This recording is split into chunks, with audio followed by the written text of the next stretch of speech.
I'm Kamal Santamaria. This is Counting the Cost on Al Jazeera, our weekly look at the world of business and finance. This week, we go double dipping. The numbers don't lie. World economies are contracting again. Where will the growth come from amid fears of a double dip recession? Also, sport and money collide in ugly fashion. We explore the murky business of underground betting as Pakistan's cricketers face the world's scrutiny. And as the technology sector burgeons with new gadgets and services, we guide you through what's hot and not and who's coming out on top. So we're going to begin this week with a whip around some of the world's big economies, starting with the United States. Now, a lot of focus there, of course, was on Iraq, given the so-called end of combat mission after more than 7 years. But when President Obama delivered that speech from the Oval Office, did you notice the little segue, the new central mission? That would be the economy. The link was that Obama blamed the more than $1 trillion spent on war for much of the country's economic malaise. It's not great reading. The economy only grew 1.6% in the second quarter. Unemployment is stubbornly high, possibly averaging out at 9.7% for the year. Let's start with that. Kristen Salumi takes a look at the jobs picture in Long Island, New York. Another day of pounding the pavement for 57-year-old Daniel Ames. He was laid off from his job as a mailroom clerk for a major bank over a year ago and has been looking for work ever since. On this day, he's traveled 2 hours to go to a job fair. He's trying not to get his hopes up, even though there seems to be more jobs available now than when he first started looking. I think there might be less like part-time work right now instead of full-time work. But full-time work, it seems to be very hard to find. Most of the jobs I'm going to, they say I'm not qualified or overqualified. Daniel Ames spent 33 years working for the same bank. And even though he doesn't have a college education, he was able to make a decent living. Now he and many others like him who are looking for work are finding that while there may be more jobs available than there were last year, many of them just don't pay enough. A recent study found that most new jobs being created in the United States are in lower-paid service industries like restaurants and retail outlets, a striking contrast to the many high-wage jobs that have been lost, and a frustrating situation for those looking for work. I need a career, not just a job. A job you can lose today, but a career you'll always have. I get mostly retail and sales and outside sales associates, long hours, a commission, not a base pay. Economists say the middle class is shrinking, a trend accelerated by the recession. This is something that's been happening since effectively the early 80s, is the hollowing out of middle management and the hollowing out of positions that just don't exist anymore. And so once again, this great recession was used as an excuse by business to find ways to cut labor costs in an effort to maintain profitability. Ames, who's been living off of unemployment benefits in a savings account, is at the point he'll accept any full-time work, but he's yet to get an offer. When you're not working, everything's like a big unknown. You don't know what's going on, happening, and I'm trying to find something. All he can do is keep looking, hoping that the country's economic recovery gets back on track. So in the US, the big feature is jobs, or should we say a lack thereof. In the world's second largest economy, Japan, it's a little different, but still gloomy. Japan is weakening. Crucially, it was overtaken by China in the second quarter, but its troubles are compounded by the strength of its currency. That, of course, hits the exports. So the Bank of Japan threw more money at the banking sector, hoping this would inflate the economy. Currency barely budged from a 15-year high. Economists want more decisive moves from the government and from the Bank of Japan. Let's keep moving around the world. India, some much better news there. Figures show Asia's third biggest economy grew by nearly 9% over the 3 months ending June. That is the fastest in more than 2 years. This is an emerging economy, of course, which makes its numbers even more interesting when you stack them up against other countries. Have a look. This is India in the second quarter of this year. 8.8% growth. That was up from 8.6% in the first quarter. Modest increase, but definitely growing. Much of that driven by strong manufacturing and agriculture. Here's China, India's main Asian rival, where economic growth in 2010 dropped from 11.9%. That was in the first 3 months of the year, down to 10.3% in the second quarter. Still very strong, of course, but going in the wrong direction. And then the United States. We mentioned the 1.6% already for the second quarter. What we didn't show you was that it was 2.4% in the first quarter, a big drop there. India's growth is based on its own home market. it is not export dependent as much as China is. So when the Western economies have gone in recession, India has sustained its economy by relying not only on domestic demand, but reaching out to rural consumers. They've had a very good scheme for rural employment, which has put money in the countryside, and that money has sustained demand. So for the last 5 years, India has been growing at 8% on average, and now it is beginning to look like it may get to double digit very soon. So I expect over the next 5 years, growth rate will be in double digits on average in India. Right, let's tie all this together with Linda Yu, an economist at Oxford University. Linda, this term double-dip recession, it gets thrown around a lot. It's a very easy thing to say. But aren't the numbers now starting to actually support the idea of a double-dip recession?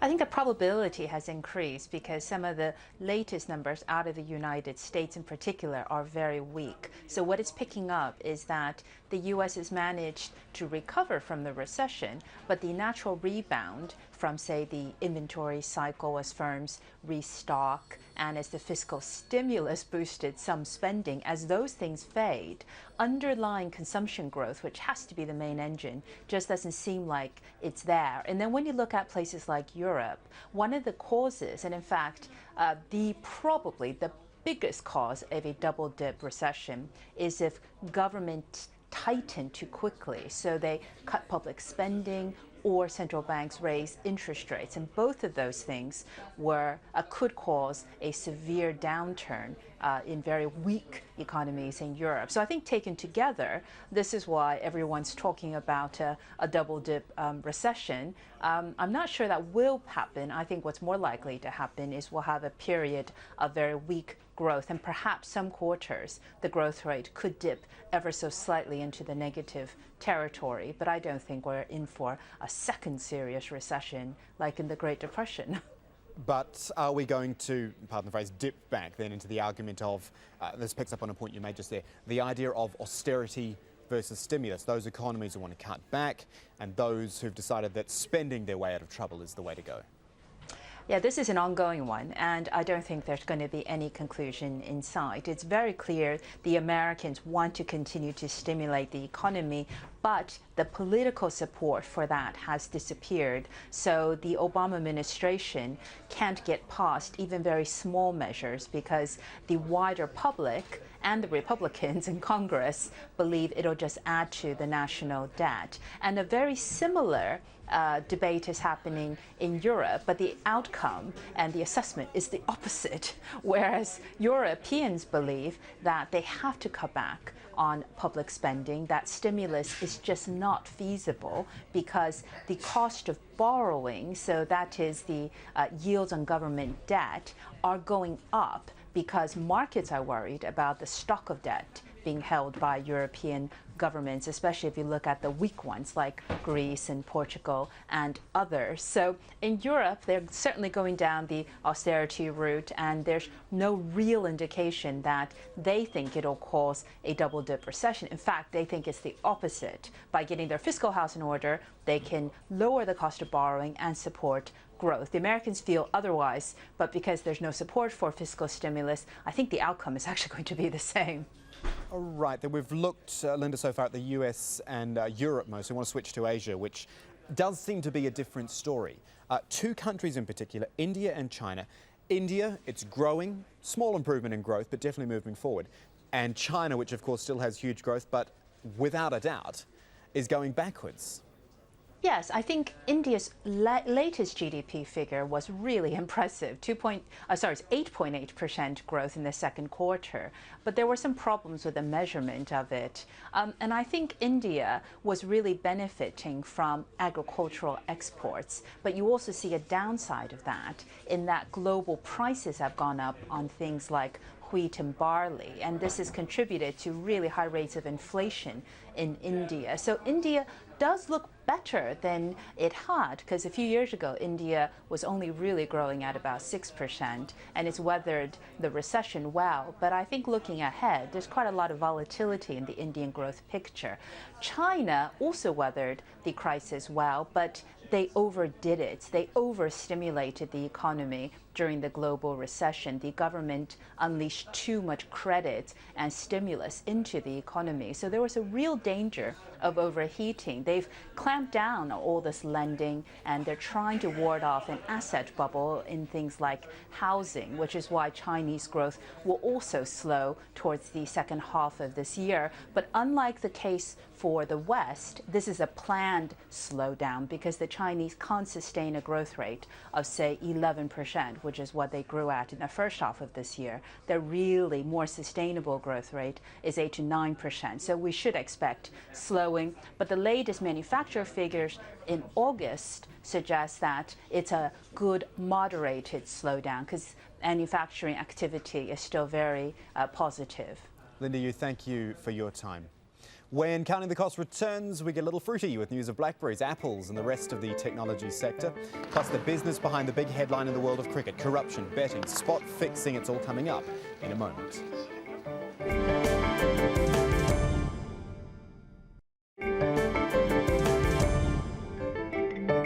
Welcome back to Counting the Cost, your weekly business stop right here on Al Jazeera. Let's run you through some technology news now. Lots happening as ever. Going to start with the Canadian maker of the BlackBerry smartphone, Research in Motion, which narrowly avoided a ban in India. New Delhi had been insisting it had been given access to BlackBerry's encrypted email and messaging system, much like what happened in Saudi Arabia and the United Arab Emirates. The company now has 60 days before India reviews its stand. The battle to shape the way we use technology has a familiar name, delivering a revised surface. Apple planning to offer 99-cent TV show rentals that'll be streamed directly into the home via the internet onto that little black box there. Demand for such services is largely unproven, and there are a lot of other companies entering the fray: Amazon, Microsoft, Google, and Sony, which has launched its own streaming services. The catch is that the subscription-based service is to be based around the PlayStation 3 game console. Sony says customers will be able to download music and HD movies over the internet and watch them on other Sony devices like its televisions, its laptops, its digital music players. So it's a fascinating time in the technology sector, which even on a slow day moves ridiculously fast. Let's bring it all together with the editor of the technology news site ZDNet. It's Rupert Goodwins, who is in London for us. Rupert, thank you for your time. So much to cover off. But I want to start with BlackBerry, which is, I think it's fair to say, the preeminent business tool. If you're a business person, you need one of these sorts of things. And yet we see Saudi Arabia, the United Arab Emirates, now India, all getting involved in a very negative way. Is the BlackBerry actually under threat here? Well, I don't think it's under threat because there's only one way this is going to play out.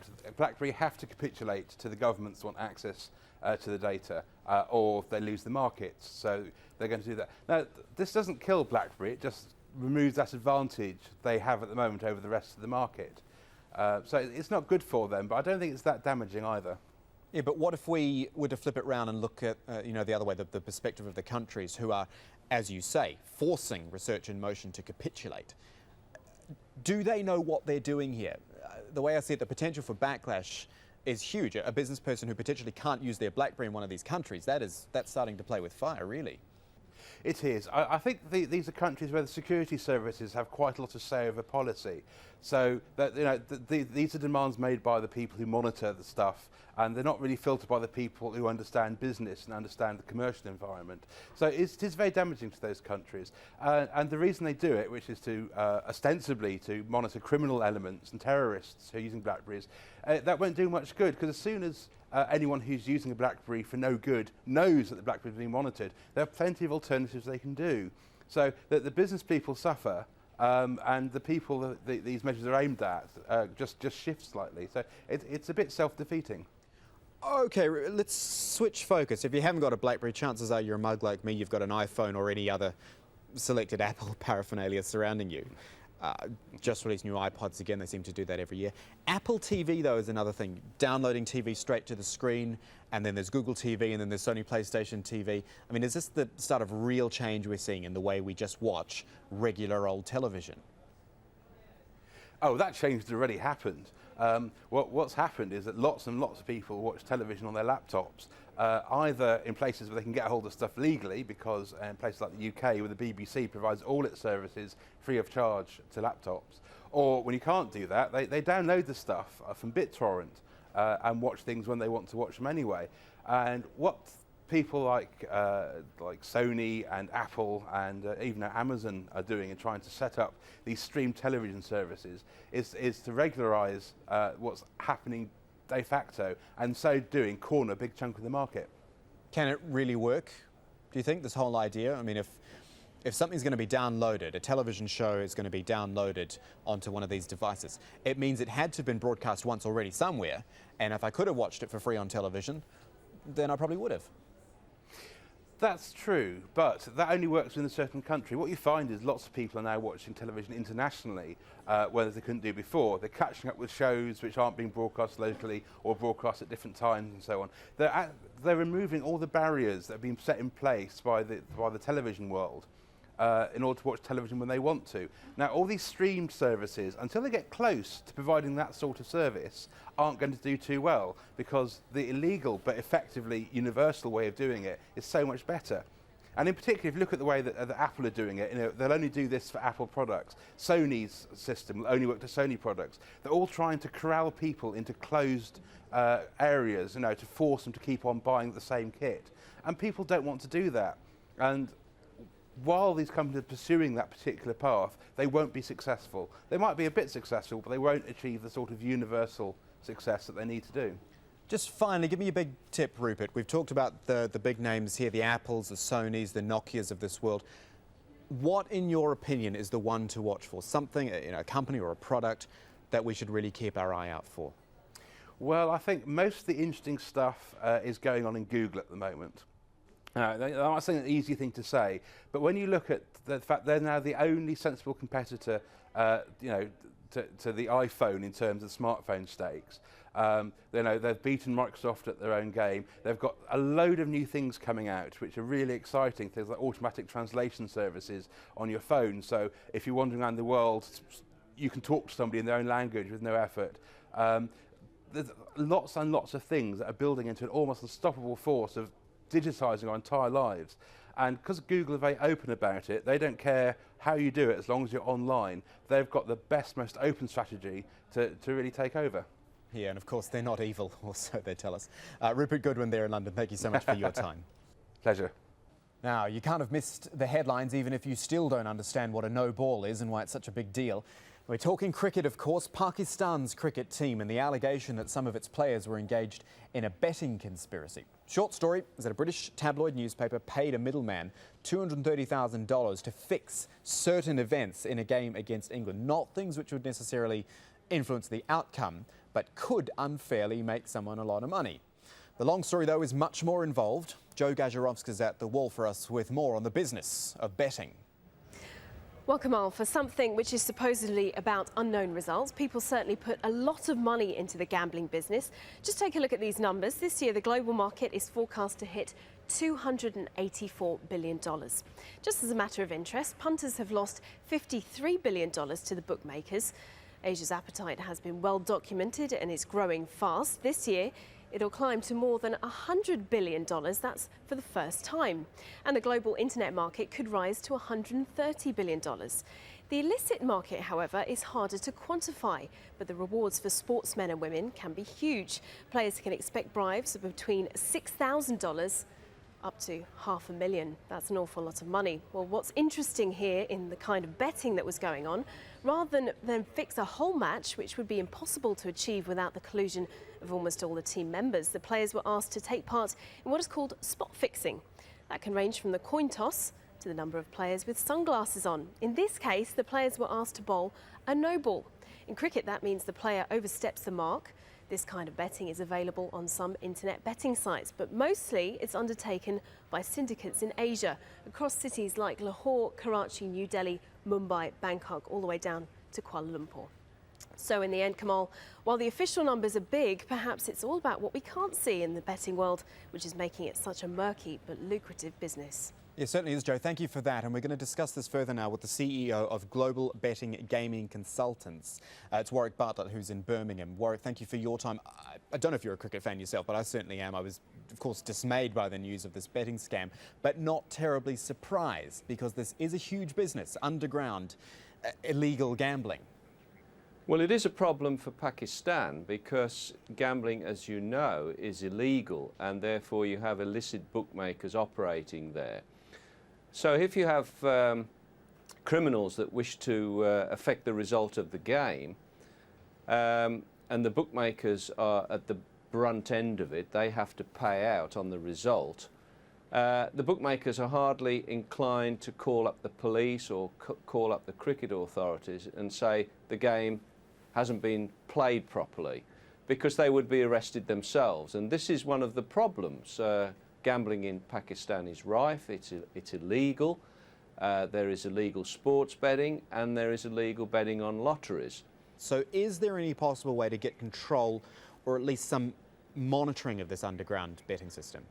Well, there is, because what they've done in Europe, the websites and the bookmakers, they formed the European Sport Security Association, ESA. And all of the people, all the bookmakers that have signed up for this, as soon as they see any unusual betting patterns, they contact ESA, they collect all the data and the information, and then they pass it on to the regulatory authority or even the police.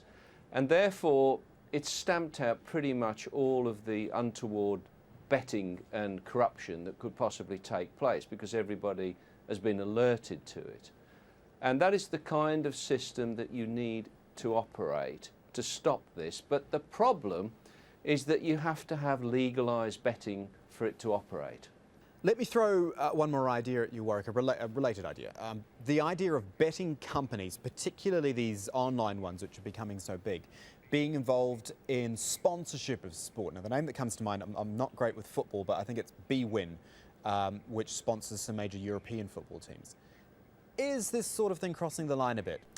Well, you've got to understand that betting, particularly in the UK and for most of Europe, is part of the fabric of the society. It's like smoking cigarettes, it's like, you know, drinking alcohol, it's what we do.